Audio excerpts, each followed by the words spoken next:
Is consumerism a good influence to consumers? Is consumerism a good influence to consumers? Well, that's consumerism for you. Makes you want to buy. And get you to spend more than you have, which is not a good sign at all. So my question is, number one, what is consumerism? Consumerism is the consumption of goods that isn't necessary to live, but it's more like an extra. You have it because you want it so that life isn't as dull as you want it to be. At least that's the idea.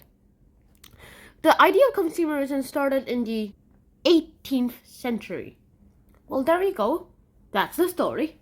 Luxury goods before the 18th century were turned into more widely used products in the 18th century. So that happened, and lots of other things seems to be going on throughout this, consumerism history.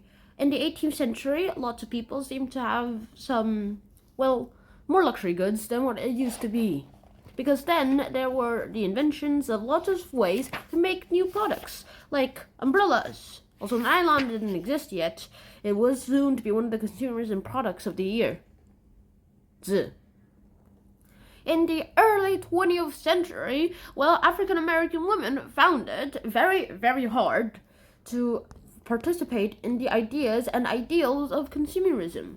So there was this woman named Madam C.J. Walker, and she was the one who gave consumerism to the African American women.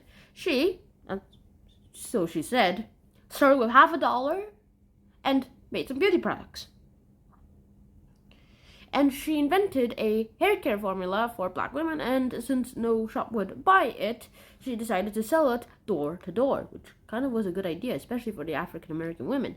And eventually, afterwards, she was after being highly successful to, selling the whole thing, she became a teacher and trained other people how to be these saleswomen, especially the African American women.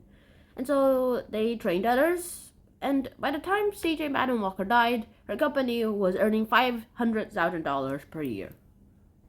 And here are a few problems with that question. Is consumerism a good influence to, consumers? Here we go. Let's start off with the affirmative position.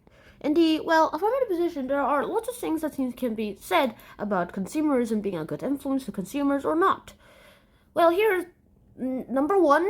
Consumerism has become part of our culture every day, that it has become part of our relaxation and relief for our stress. Seriously, sometimes people just go out shopping because they are having some stress and they need some outside air, and they just want to buy stuff. Number two, it can lead to making new technologies and services for people, both the consumers and, sometimes, the producers. Number three, it can coexist with a variety of religions, turns out. It turns out that Christianity, both Catholicism and Protestantism, Judaism, and whatever new language was invented moments ago compared to the birth times of these two religions, they can all coexist with the consumerism. Also not fully coexist. They can still criticize the parts that are against their religion, like drinking and smoking. There is still a big hope for that happening too. The thing is, consumerism is a big boy nowadays, because after almost 400 centuries worth of consumerism versus 300, 400 years worth of consumerism, we think consumerism is everyday life nowadays. Also, I do think we should limit our consumerism. Dun dun dun dun dun. Well, there we go. I will tell you everything I know about my negative position part. Number one, the production of these goods are using up our resources more than we should, because its resources are being used faster, meaning that our finite resources are being, sort of wasted. Number two, the production of these goods actually include workers, and the objectives and services they do to make the product are usually done in poor quality places where they aren't even given their proper wages. And number 3, it doesn't fit with all these religions.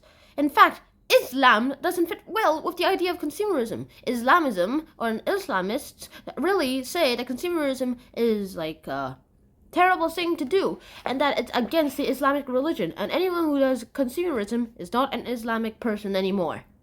Which kind of makes sense if you read the Quran. So there you have it. Both of the ways of consumerism without good influence to consumers, right? Well, there are good influences to consumers, obviously. Consumerism has been a part of our culture, and it has affected how we have lived for our whole lives. In fact, it's the fact of consumerism that we get to live like the way we do. The fact of consumerism that we get to watch YouTube. It's the fact of consumerism that we get laptops and stuff to do.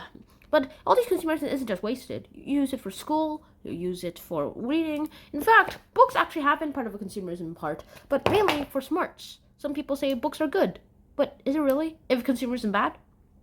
To be honest, I think consumerism has good influences and bad influences. It depends on who you are. But however, I think if you want to go for the total 100% of consumerism goodness for everyone, well,